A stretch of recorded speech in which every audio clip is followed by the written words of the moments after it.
Кыргызстанда эң аз айлык маяна былтыр 2534 сомду түзгөн. Улуттук статистика комитети билдиргендей, соңку 14 жылда орточо номиналдык маяна 5,2 эсеге өскөн. Бул чакан ишканаларды эсепке албаганда.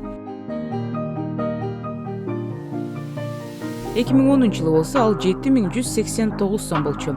2024 жылы 37361 сом болду. Эң аз маяна 2010 жылы 500 сом болчу. Арадан 14 жыл өткөндөн кийин ал сума 2534 сомду түздү. Ошондой эле орточо жашоо минимуму 14 жыл мурун 3502 сомду түзсө, былтыр 7963 сомго гана жеткен.